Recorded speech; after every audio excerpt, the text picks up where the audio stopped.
welcome to this brand new edition of Global Lens on News9 Live with me, Neha Khanna. As always, we have a packed show for you with all the top news stories from around the globe. Let's get started with our big focus. Is the next pandemic going to be triggered by bird flu? And could it come sooner than we think? Scientists tracking the spread of bird flu are increasingly concerned that gaps in surveillance may keep them several steps behind a new pandemic. Many of them have been monitoring the new subtype of H5N1 avian flu in migratory birds since 2020. But the spread of the virus to at least 129 dairy herds in 12 US states signals a change that could bring it closer to becoming transmissible between humans.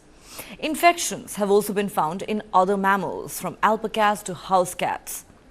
Scott Hensley, a professor of microbiology at the University of Pennsylvania, has said, "It almost seems like a pandemic is unfolding in slow motion. Right now, the threat is pretty low, but that could change in a heartbeat." And then there are warnings from certain other scientists that are much more stark and alarming. The next pandemic could be from bird flu. It's not a matter of if, but when. And the mortality rate will be so high, it will make COVID-19 look like a little pandemic. That is the dire prediction that was made recently by US expert Robert Redfield, a former director of Centers for Disease Control and Prevention. Redfield told a news channel, and I quote, "I really do think it's very likely. It's not a question of if, it's more a question of when we will have a bird flu pandemic." Alarmingly enough, he has also stated that bird flu has a significant mortality rate when it enters humans compared to COVID-19. While the mortality rate for COVID was 0.6%, the mortality for bird flu would probably be somewhere between 25 and 50%, according to Redfield. He says, once the virus gains the ability to attach to the human receptor and then go human to human, that's when you're going to have the pandemic. I think it's just a matter of time. He goes on to say, "I know exactly what amino acids I have to change because in 2012, against my recommendation, the scientists who did these experiments published them. So the recipe for how to make bird flu highly infectious for humans is already out there," he said. Why do we need to talk about this on a priority basis? It's because the earlier the warning of a jump of a virus from animals to humans, the sooner global health officials can take steps to protect people by launching vaccine development, wide-scale testing and containment measures. In the United States, federal surveillance of dairy cows is currently limited to testing herds before they cross state lines. Health officials have warned that the state testing efforts are inconsistent and testing of people exposed to sick cattle is scant. Experts say you need to know which are the positive farms, how many of the cows are positive, how well the virus spreads, how long do these cows remain infectious, and the exact transmission route. Dr. Jean Marazzo, director of the US National Institute of Allergy and Infectious Diseases, has said surveillance for humans is very, very limited.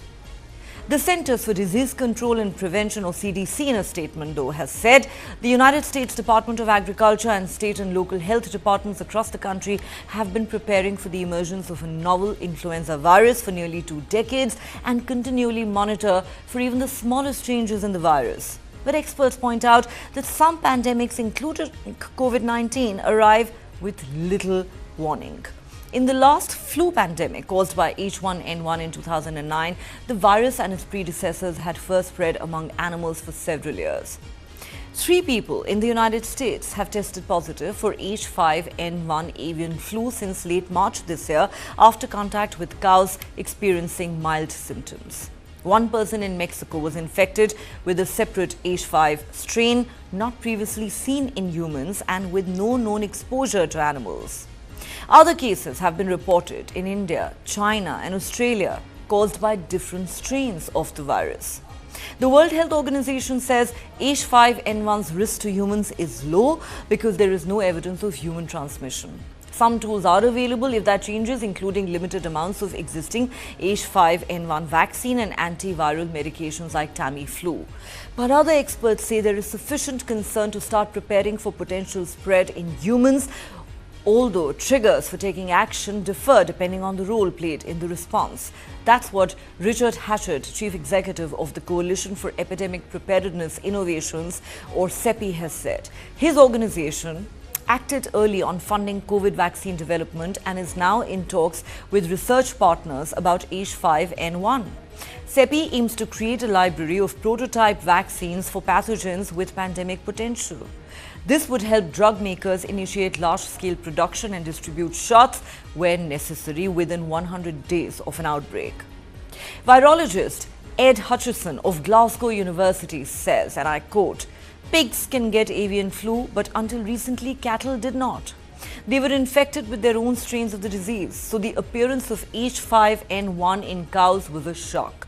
It means that the risks of the virus getting into more and more farm animals and then from farm animals into humans just gets higher and higher. The more the virus spreads, the chances of it mutating so it can spread into humans goes up and up. Basically, we are rolling the dice with this virus," he said. Some countries are already taking steps to protect people against H5N1. The United States and Europe are securing doses of pre-pandemic flu vaccine that could be used for high-risk groups, including farm or lab workers. Finland is expected to become the first country in the world to inoculate fur and poultry farm workers as well as animal health response workers. 14 other European Union countries have signed up to procure bird flu vaccines through a program set up by the European Commission. But expanding vaccine access is complex. Manufacturers of potential pandemic flu vaccines make seasonal flu shots and may not be able to produce both at once. Since most flu vaccines are made using virus grown in eggs, it could take up to 6 months to produce pandemic shots. The US is in talks with Moderna to use their faster mRNA technology for pandemic flu shots. This is a technology that was effective in protecting against COVID-19. Clearly, it's a step being taken in preparation for a possible bird flu pandemic. However, experts also acknowledge a need to balance acting quickly to avert a threat versus overreacting. The question is, have we really learnt our lessons from the devastating COVID-19 pandemic? Are we truly prepared for the next pandemic? Could it be indeed much worse and much more fatal than COVID, as is being predicted by many scientists? How soon could this pandemic come? Could bird flu be the trigger? Are governments around the world making, and what can we do to prepare ourselves? United States and the outbreak of H5N1 avian influenza among dairy cattle. Since our last update 5 weeks ago, the number of affected dairy herds has almost tripled to 92 in 12 states. The number of human cases has increased from 1 to 3, and the number of people being monitored has more than doubled to 500. Since 2003, there have been 893 reported infections of H5N1 in humans, including 11 so far this year, 5 in Cambodia, 3 in the US, and 1 each in Australia, China, and Vietnam.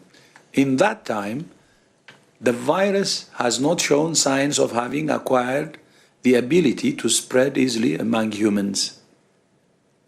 That remains the case, which is why, at this time, WHO continues to assess the risk to public health as low. In recent years, H5N1 has spread widely among wild birds, poultry, land, and marine mammals on several continents. WHO recommends that anyone working with any infected animals in any country should have access to and use personal protective equipment.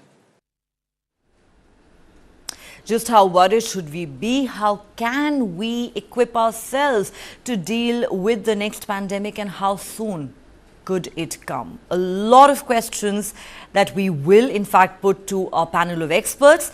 in just a moment after this quick break on Global Lens. Don't go anywhere.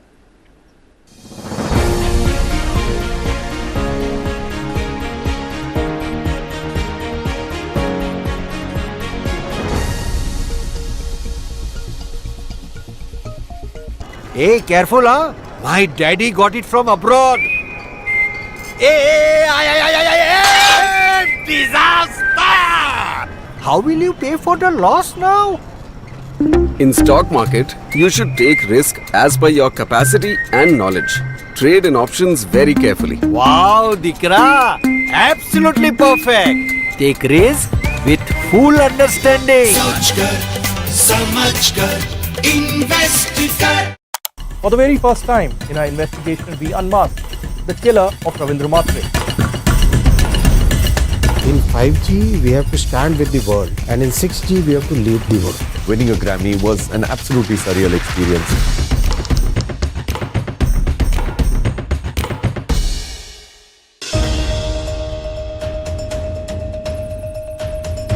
The confidence is certainly back in the market.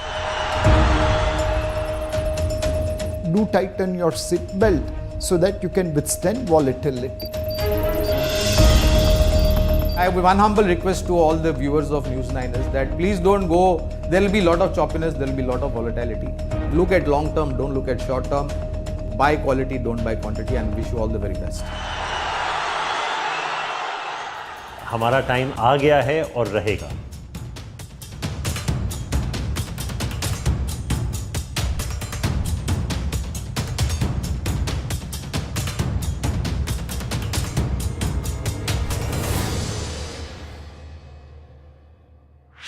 This and more. Streaming on News9 Plus. News is now content. Subscribe and get free vouchers.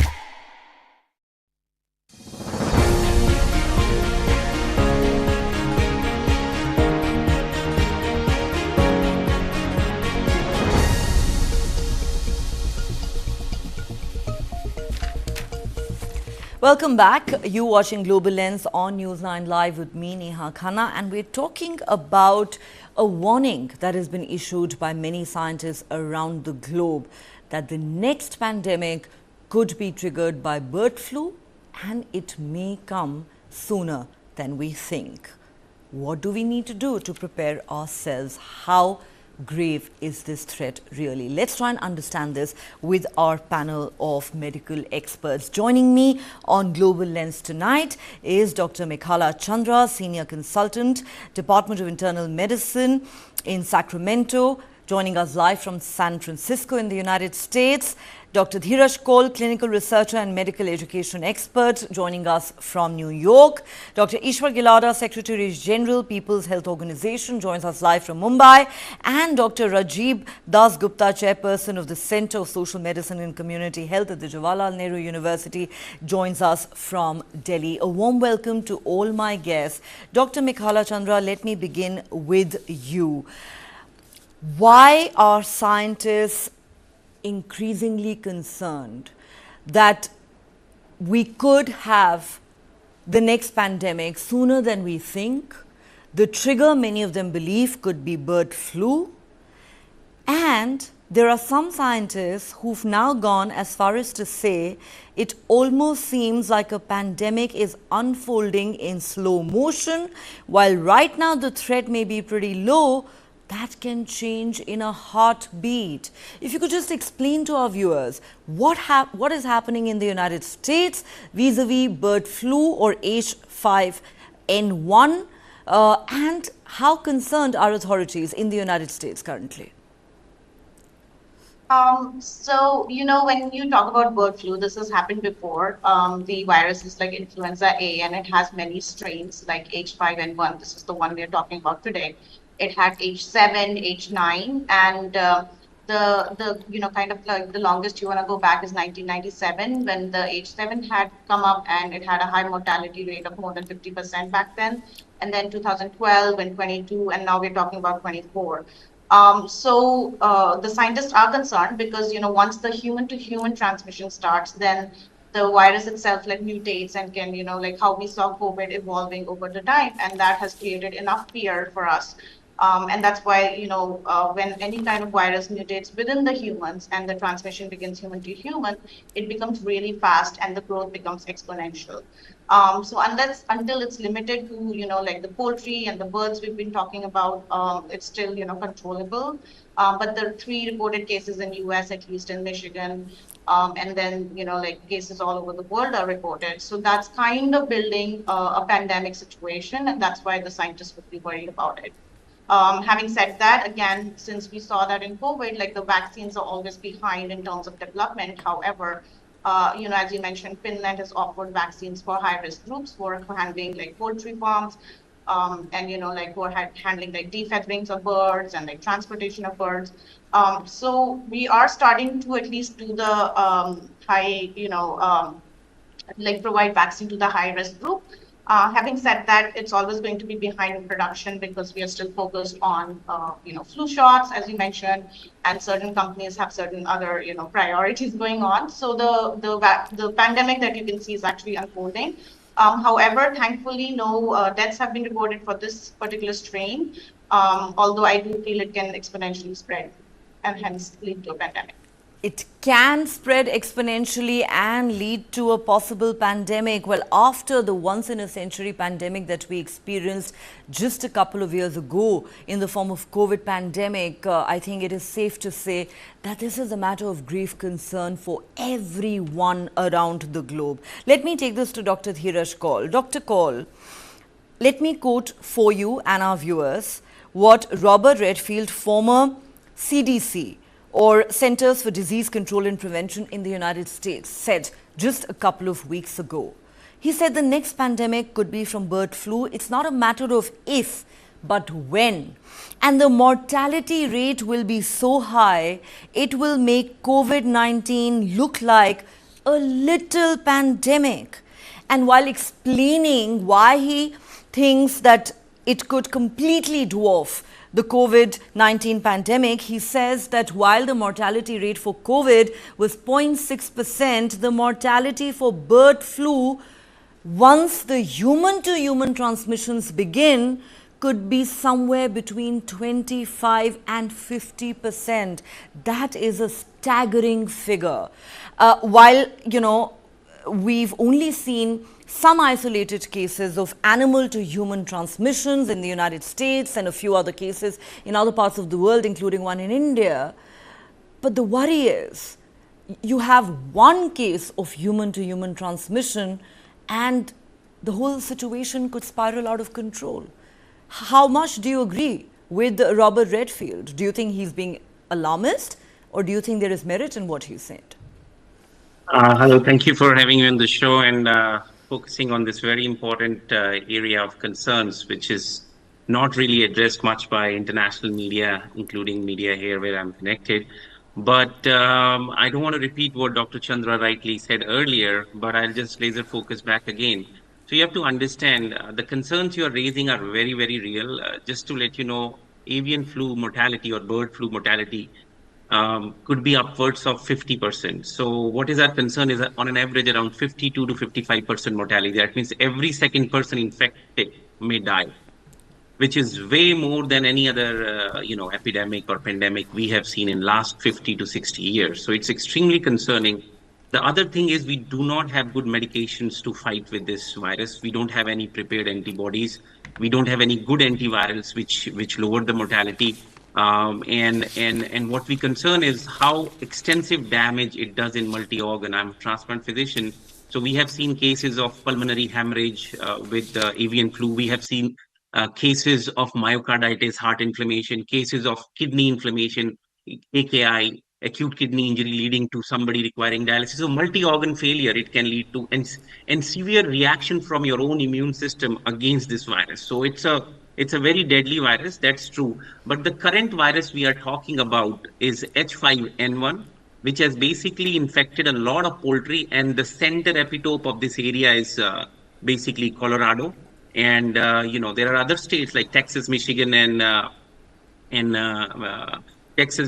Colorado, which have been affected. And we, so far, There are good parts to it and a bad part to it. So I'll just say good part of it. We have not seen any human to human transmission. That means the R naught, which we were very closely following in COVID, is almost zero.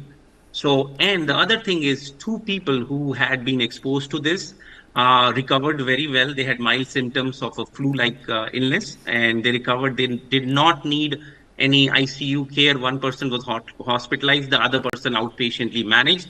The concern we are, and in Colorado, just to give you a perspective, 1.8 million chickens were found to be contagious, and it has been decided that they will be killed, and a disaster has been declared, a healthcare disaster has been declared in Colorado, and the governor is sanctioning a lot of funds. Other concern, what we are noticing is from poultry, from the birds, it has gone to the mammals as well, including cows. So we have seen the dead viral particles coming out in milk of the cow. So although dead viral particles are not infectious, but it's extremely highly recommended not to drink unpasteurized milk. It's very important. Globally, people should understand bird flu is on rise. So this is not a time you should experiment with raw milk or unpasteurized milk, because by pasteurizing milk, you can kill not only bird flu, but other bacteria and viruses which exist in the milk. And the biggest risk of this virus are pregnant ladies, immunocompromised people, and children, and above 65 geriatric patient group. The outcomes are horrible. Now, what is the biggest concern we are having right now? The concern which we are having with H5N1 affecting poultry and now coming to mammals, like mountain lions have been found to be infected in Colorado. You have you have cats which are infected. You have bears in last 2 years which were found infected. And the concern we are having most is this H5N1 virus. Although it is not causing any severe infections, but it's a matter of time before it can get. See, viruses, bacteria, and microorganisms talk between each other. They change their genetics, genomes, so that they can evolve further. We saw it in COVID. So there is another virus which is H1N1, which infects humans, and there is H1N2. So what if H1N1 and H1N2, which is all over around us, gets combined with H5N1 and picks up the genes of transmissibility to the humans? That is going to be, and that is the danger, isn't it? Because mutation of these viruses happen all the time, and once a mutation starts to happen at a level where we actually see human to human transmissions take place, that is where the real trouble is going to begin. Let me take this to Dr. Ishwar Gilada. Dr. Gilada, you and I have done dozens of shows on COVID-19, and now scientists around the globe are warning us against the next pandemic, which they say could be triggered by bird flu. They say it could come sooner than we think, and it could be 100 times more devastating than COVID-19. I've already quoted to you and the viewers what Robert Redfield, former CDC director, has said, that the mortality rate of a bird flu pandemic could be as high as 50%. And as was just pointed out by Dr. Dheeraj Kaul, a virologist at Glasgow University, Ed Hutchinson, in fact, has said that, until recently, cattle did not get avian flu or bird flu. They were infected with their own strains of the disease. So the appearance of H5N1 in cows was a shock. That means the risks of the virus getting into more and more farm animals, and then from farm animals into humans, just gets higher and higher. The more the virus spreads, the chances of it mutating so it can spread into humans goes up and up. So we are rolling the dice with this virus. How real is this threat, Dr. Gilada? And, I also want to ask you, have we learned any lessons from the COVID pandemic? Are we equipped in any way for the next pandemic? Thank you, Neha, for having me on the show. Basically, there are two sides. One is the theoretical side, pen and paper calculation, and then you can multiply many times. There's a practical side. As Dr. Kaul said clearly, that sustained human-to-human transmission is required to have a pandemic in human being. Basically, if you look at last 4 decades of pandemics happening, more than half of the pandemics are through viruses, and more than 70% of them are zoonotic infection. That means the infections arising from animals and coming to human beings. whether it's a Zika, Nipah, HIV, monkeypox, n number of pandemics, including swine flu, they are all animal to human being. Secondly, if you look at also, there are alarmist views that in last 1 year, 1.5 year, including WHO, they said that there is a disease X coming, and disease X will have a 20 to 50 times more mortality. Somebody called Cathay Bingham from UK said 100 times more mortality. So no, this kind of alarmist view will not help in us anyway. What is required is a pandemic preparedness, emergency preparedness, preparedness of our scientists, preparedness of our beds, capacity, everything that is required. But what is not required is undue panic. Because if human-to-human transmission is not occurring, then we should just allow scientific community, the community which is required to have a pandemic preparedness to work. Rest of us should be at peace. Secondly, when you look at what is happening with these kind of infections and diseases, we all human beings, for our own survival, we try to intrude other atmosphere. We don't allow them to stay at their own atmosphere. So we are going in the forest, we are going in the animal domain, we are going in plant domain, and we are disturbing all ecological balance. And that's how it is happening. But no one speaks about that how that ecological balance should be maintained. Because unless and until human beings stop intruding others' domain, we are going to invite more and more trouble for us. Whether it is because of any pandemic, whether it is because of any poisoning from plants, whether it is because of ecological imbalance. So I think we need to look at that issue, that we have a right to survive. Even plants and animals and birds also have a right to survive. All right. I need to take a quick break here on Global Lens, but we'll continue this conversation on the other side. How do we prepare ourselves for the next pandemic and ensure that we are not caught off guard the way we were with COVID-19 just a few years ago?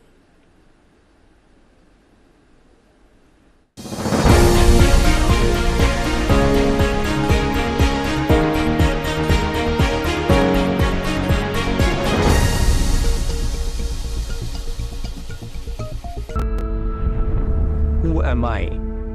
Nobody can crack that mystery. There is a certain expectation of me. That's the only contradiction. Life itself is stranger than fiction. I was a perfectly normal person born in an abnormal world. I really didn't understand why is it different. Just imagine a child who is bullied every day. Boys school में कुछ लड़का लोग मेरे साथ sexual abuse किए. मुझे तेरे बारे में सब पता है और मैं तेरा रेप कर लूँगा. You also start to stigmatize. अरे ये तो time pass है. Sex doesn't come in the picture. Sex comes very late. Then there are man-made narratives. Why do you walk like that? Why do you sway so much? So you can understand the trauma of a person who's trapped in a wrong body.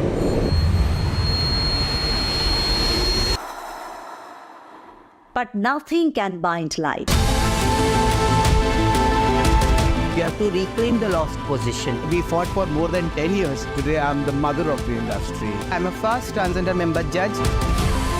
You can't walk in everybody's shoes. This is what I'm comfortable with. They just are what they are. You become the light yourself. That is the change that I was looking for.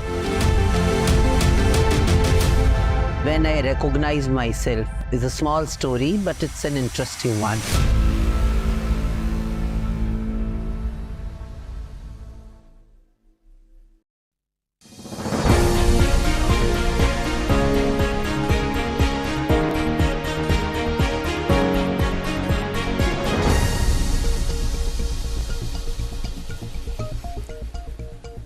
Welcome back. You're watching Global Lens on News9 Live with me, Neha Khanna, and we're discussing the warning that's been issued by many scientists around the globe that the next pandemic could be triggered by bird flu, and it could be far bigger than the COVID-19 pandemic that the world was devastated by just a couple of years ago. Let me now take this to Dr. Rajiv Dasgupta.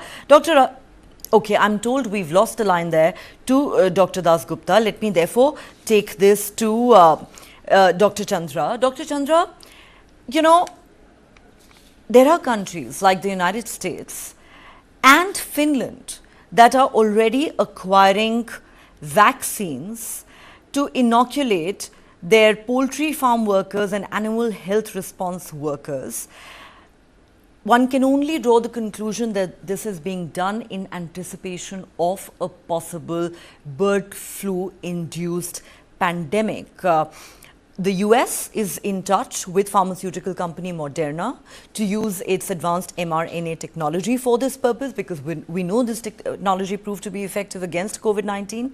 And Finland is set to become the first country in the world, in fact, to inoculate its poultry farm workers. And then 14 other European Union countries also are in the process of procuring bird flu vaccines. My question is this alarmist, you think?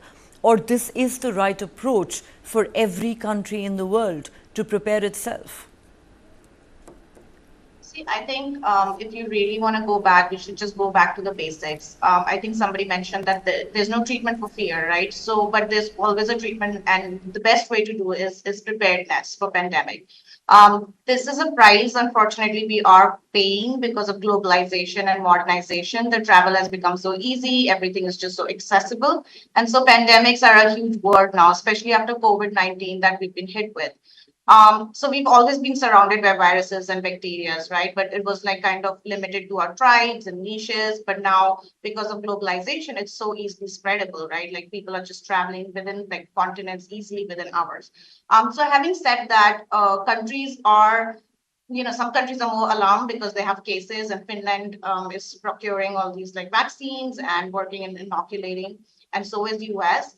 But the idea is not to kind of hoard on these vaccines and but basically be prepared, have like that awareness, first of all. So mediums like through your channel, for example, is a great way of creating awareness that there's something called as bird flu even existing now, right? Even in 2024. And then preparedness, like just preparing, prevention, PPE gears back to people who have been exposed or are at higher risk. So I think if we just go back to basics, like wearing PPE, eye gears, those people who have been exposed, you can like test them. So using simple testing like PCR testing that we've been doing for a while, and then you come to post-exposure prophylaxis. So those are just the basic steps that even if you take that, and rather than like rushing to, the end point of inoculating and procuring all these vaccines, why don't we just kind of prepare ourselves better? I think that would be a better answer. Dr. Kaul, let me ask you this question. During the COVID pandemic, there were endless debates about what we were doing wrong in our responses to that once-in-a-century pandemic. Considering that a lot of scientists are already warning us about a possible bird flu pandemic, do you believe that countries should in fact start stockpiling bird flu vaccines, that is the right way forward?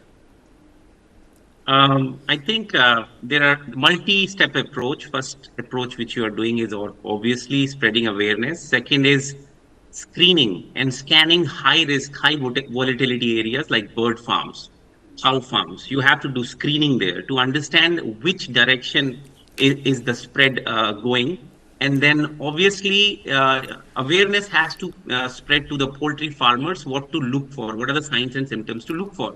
The other thing which has been noticed in a lot of countries in Southeast Asia in prior bird flu issues was they were hesitant to report because they would lose the poultry. So the government in Colorado is compensating the farmers. Like, for example, I just told you 1.8 million chickens. So that is step one. Step two definitely would be like developing vaccine. Like I told you, there is no vaccine right now. Recently, Moderna got awarded $176 million through BARDA, which is a huge organization which works into development of vaccines. You're looking into, if not maybe a year or two, it's going to be mRNA-based platform vaccine, but that's the second thing. The third thing is we have to spread awareness in people. When you have mysterious illness, which, if you are flu-like illness, which is not getting better within 3 days, you have, you are coughing, cough is worsening, arthralgias, there are many symptoms which are developing, multi-organ, ICU people, they should be aware about this new strain. And this can be done by DNA sequencing. You can identify this virus. Just because it's not H1N1 does not mean the bird flu has not moved to the human. And like I said, so far, the cases you can count on your fingers are very, very few. They are not very sick people. But like I said, the biggest worry is transmissibility and virus talking to virus and exchanging their genomes to survive. It's the survival of the fittest. Virus keeps learning and evolving itself. We have to be faster than the virus. And definitely, it's a very good time. This is a very good timeline for our government to reassess their ICU, their oxygen supplies. And don't forget, anytime you get a viral infection, you can have a superimposed bacterial infection, as we have seen during COVID as well, including when you give steroids, there are other fungal infections. So the antibiotic mileage and looking into what equipment, what medications we need in those cases, we have them or not, essential medications, not only in big city areas, but tier 2 cities, smaller areas, smaller villages. And I think continuous awareness about this needs to be done in rural India as much as in urban India. It's extremely important. And this is the time, this is the right time. You can make a strategy. You can have drills. You can conduct drills like we do here in US. Okay. You can conduct drills and look into preparedness, and the system can get streamlined. This is the right time. This is the right time to evolve a strategy. Let me take this to Dr. Rajiv Dasgupta. Dr. Dasgupta, we lost your line there. Let me come to you and ask you now, how real is the threat of a bird flu-induced pandemic? Scientists who believe it is coming have warned that the mortality rate could be as high as 50%. Needless to say, that does sound alarming. How do you think the world needs to prepare? How do you think a country like India needs to prepare itself? Thank you. This whole case fatality rate of 50% or so is based on the current evidence. And the other side of the coin is that it seems so high because a lot of mild cases have gone unreported. And that's what essentially happens at the beginning of a new infection till very wide scale diagnosis and reporting happens. So this whole case, the policy pivoting around this high case fatality rate may not be necessarily the right approach or the entire story. Now, having said that, the challenge before India is how prepared are we? Now, India has been working on the One Health mission, and it's really high time that's put into operation. The mission document is still awaited. It's led by the principal scientific advisor to the Prime Minister's office. It is in an advanced stage of preparation, but it's time to operationalize this because the human sector, the human health sector, the animal health sector, and the wildlife and environment sector needs to work in tandem. And as this situation has shown us that the virus has been present in humans, in the animal husbandry sector, as well as in the wild animal sector, both among birds as well as among a range of animals and mammals. So while the threat is real, the issue is how best should India prepare to cope with it. The policy, again, cannot pivot around vaccines only. The policy has to pivot around surveillance among both animals and among humans. That's something we really need to gear up. There needs to be a trans-sectoral conversation. That's still not happening. Only one state, Kerala, has actually shown the path to implementing a One Health approach. And there's a lot of quick learning that the Indian states and all the governments in India, both the central and the state governments, need to do to quickly gear up to it. And as other panelists have said, it also means gearing up the medical care sector, which, thanks to COVID, is actually a lot better prepared now, down to the districts and the front lines. Okay. Let me take this to Dr. Ishwar Gilada. Dr. Gilada, Dr. Dasgupta, of course, is right in saying that, we cannot have a unidimensional approach to this. We need to adopt a multi-pronged strategy. Surveillance is a very important component of it. But, given that the second wave of the COVID-19 proved to be so devastating for India, it is natural for people to feel concerned. So I'm going to ask you, how should India prepare itself, formulate the right strategy to deal with a scenario of the kind that we're discussing today. In addition, if we could just have Dr. Gilada up on the screen, please. In addition to creating awareness and surveillance, do you believe that India does need to, in fact, stockpile bird flu vaccines? The vaccine is currently in development stage. How long do you think a pharmaceutical company like Moderna, for instance, could in fact come out with a bird flu vaccine? The US has placed orders, Finland has placed orders, so have many other European Union countries. Do you believe India needs to do that as well? Basically, India's spending on the research is very, very poor. Fortunately, Indian vaccine industry is very good. Currently, they do not have much of to work, so they can continue working on some newer vaccines, including bird flu vaccine. There is no need of stockpiling because the variants keep changing. For example, H1N1 and H3N2 also we need to take every year new vaccine because there are new variants. To just give you a classical example, this H is a hemagglutinin and N is a neuroamidase. There are 18 type of H proteins and 11 type of neuroamidase. If you calculate 18 into 11, it can become 198 type of viruses. So if and but when there is involvement, then things do not happen that way. And therefore, we don't need to panic.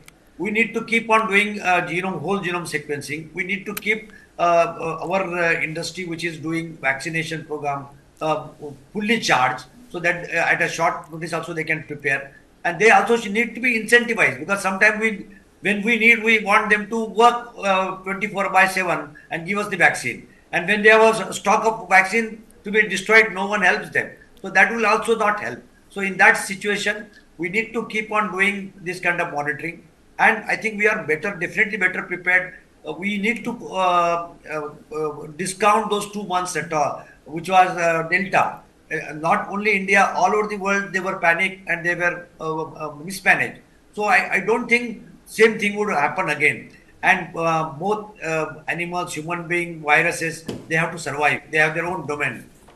No virus or no bacteria has come to finish the entire human race because they have to survive on human beings or they have to survive on animals. So I think the world is not going to see a doomsday at all. So some kind of panic scenario created by a couple of scientists globally that we are going to see a doomsday scenario, it is not going to happen. Okay, I'm sure that will reassure a lot of people that we should not be focusing on any doomsday scenario. You believe it's not going to happen. But like I said, it is perhaps natural for people to feel concerned given that we've been through the COVID pandemic and we all know how devastating it has been for the world, how devastating it was for India, especially the second wave. And one certainly hopes that we will not be caught off guard if, God forbid, another pandemic does in fact happen on a major scale, as is being predicted by at least some scientists. All right, on that note, Dr. Dheeraj Kaul, Dr. Ishwar Gilada, Dr. Meghla Chandra and Dr. Rajiv Das Gupta, thank you so much to all of you for joining me on Global Lens tonight. Okay, let's now turn our attention to some other news. Let's in fact get you the latest on American politics. Every passing day brings a fresh challenge to US President Joe Biden's re-election bid. Now, Hollywood superstar, a lifelong Democrat and a strong supporter of Biden, George Clooney, has issued a damning call for the president to quit the US presidential race. The actor and prominent Democratic fundraiser has said the president has won many battles in his career, but the one battle he cannot win is the fight against time. In an opinion piece in the New York Times, George Clooney writes, "I love Joe Biden as a senator, as a vice president, and as president. I consider him a friend and I believe in him. I believe in his character, in his morals. In the last 4 years, he's won many of the battles he's faced, but the one battle he cannot win is the fight against time. None of us can." Biden's re-election effort has been under intense scrutiny since a disastrous performance in a debate with Donald Trump last month. Now, in his sharp critique, Clooney writes, "It's devastating to say this, but the Joe Biden I was with 3 weeks ago at the fundraiser was not the Joe Biden of 2010. He wasn't even the Joe Biden of 2020. He was the same man we all witnessed at the debate. Was he tired? Yes. Did he have a cold? Maybe. But our party leaders need to stop telling us that 51 million people did not see what we just saw. We're also terrified by the prospect of a second Trump term that we've opted to ignore every warning sign. The latest interview by President Biden only reinforced what we saw the week before. Clooney then goes on to say, as Democrats, we collectively hold our breath or turn down the volume whenever we see the president, who we respect, walk off Air Force One or walk back to a mic to answer an unscripted question. This is about age, nothing more, but also nothing that can be reversed. We are not going to win in November with this president. The dam has broken. We can put our heads in the sand and pray for a miracle in November, or we can speak the truth. That's what George Clooney has said, a longtime supporter of President Biden. Now, 81-year-old Biden has so far resisted calls to step down, including from some in his own party, saying he's firmly committed to staying in the race and urging his fellow Democrats to put the debate to rest. Another Hollywood star and Democratic fundraiser, Michael Douglas, has said he's worried about Biden's electoral chances. And in fact, he says he completely agrees with George Clooney. These comments came soon after Nancy Pelosi, the former House Speaker and one of the most high-profile Democrats, joined the growing disquiet in the party, saying time was running short for Biden to decide whether to stay in the race after his stumbling debate against Trump. Pelosi stopped short of offering her support when asked if she backed Biden's run for a second term in the White House. Nancy Pelosi replied, "It's up to the president to decide if he's going to run. We're all encouraging him to make that decision because time is running short." In recent days, a number of congressional Democrats have gone public with their fears that Biden's performance will cost him the election and hamper them in their election contests for the Senate and the House of Representatives. But so far, President Biden looks like he's not in the mood to listen to any of these critics. He is digging his heels in and says he's in it to win it. All right, let's now turn our attention to what's happening in Washington, where a 3-day NATO summit is underway. In a major move to counter what NATO allies describe as a growing Russian threat, the US will deploy longer-range missiles in Germany within 2 years. Announced at NATO's summit in Washington, President Biden praised member states for their defense investments. This will be the most potent US weapon deployment in Europe since the Cold War. Also, NATO has pledged at least $43 billion in military aid to Ukraine over the next year and formalized Ukraine's irreversible path to joining the alliance. Significantly, NATO members have slammed China and accused it of pursuing coercive policies as it helps Russia during its ongoing war against Ukraine. In a major step aimed at countering what NATO allies say is a growing Russian threat, the United States will start deploying longer-range missiles in Germany in 2 years. The two countries announced the move at NATO's summit in Washington, with US President Joe Biden hailing on Wednesday pledges by member states to invest in defense. We can and will defend every inch of NATO territory, and we'll do it together. The decision will send to Germany the most potent US weapons to be based on the European continent since the Cold War. A US-Germany statement said the longer-term plan is to station in Europe weapons such as Tomahawk and hypersonic missiles, which, quote, have significantly longer range than current land-based fires there. In a summit declaration released on Wednesday, the NATO member states said, "We cannot discount the possibility of an attack against allies' sovereignty and territorial integrity." The declaration also announced a plan to provide Ukraine with at least $43 billion in military aid within the next year. It stopped short of the multi-year commitment NATO Secretary General Jens Stoltenberg had sought. But the group did formalize Ukraine's irreversible path to joining the security alliance in the document, as Stoltenberg explained at a media briefing. The work we are doing together now will ensure that when the time is right, Ukraine can join without delay. It is not a question of if, but when. There was also strong language on China, with the 32 NATO allies jointly labeling the country a decisive enabler of Russia's war effort in Ukraine. China provides dual-use equipment, microelectronics, a lot of other tools which are enabling Russia to build the missiles, to build the bombs, to build the aircraft, to build the weapons they are using to attack Ukraine. The NATO leaders said they're open to constructive engagement with Beijing, but that they're also boosting their shared awareness against what they called China's coercive tactics and efforts to divide the alliance. After viewing a draft of the communiqué, a spokesperson for the Chinese mission to the European Union slammed the statement as full of belligerent rhetoric, as well as provocations, lies, incitement and smears.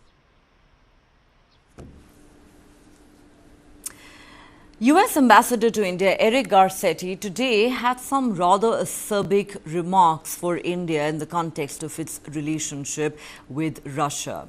Speaking at an event, Ambassador Garcetti said, and I quote, "I know India likes its strategic autonomy, but in times of conflict, there is no such thing as strategic autonomy. In moments of crisis, we need to know that we are trusted friends." This comment comes just 2 days after Prime Minister Narendra Modi's visit to Russia, which grabbed global headlines and also evoked pretty sharp reactions from Ukrainian President Volodymyr Zelensky and the Biden administration in the US.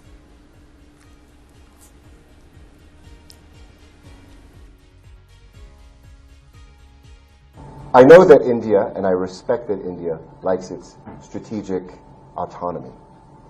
But in times of conflict, there is no such thing as strategic autonomy. We will, in crisis moments, need to know each other. I don't care what title we put to it, but we will need to know that we are trusted friends, brothers and sisters, colleagues, that in times of need can the next day be acting together. That we'll know each other's equipment, that we know each other's training, we'll know each other's systems, and we'll know each other as human beings as well. All right, some sharp words there from the US Ambassador to India on India-Russia relations. Clearly a reference to Prime Minister Narendra Modi's visit to Russia just 2 days ago. All right, that's all the time we have on this edition of Global Lens. Thanks so much for watching. Do join us again at the same time tomorrow. Good night.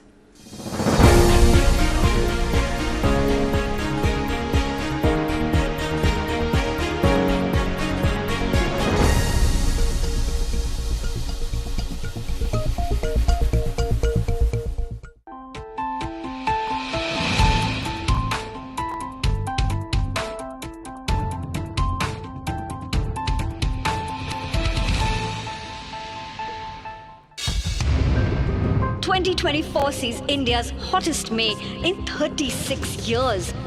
Heat waves are becoming stronger. Heatwave kills at least 56 in India. Nearly 25,000 fall ill. Working in the heat is impossible to survive that heat for a long time. Indian cities aren't even cooling at night. People who are not even getting 5 sips of water now. It's so hot that even ACs are exploding. This is a health emergency. This and more. Streaming on News9 plus news is now content. Subscribe and get free vouchers. This is News9 Live, India's only digital exclusive live stream. For the early adopters, bringing you the news 24/7. For the smart audiences on the smartest TVs. News9 Live. Stream now on your smart TVs.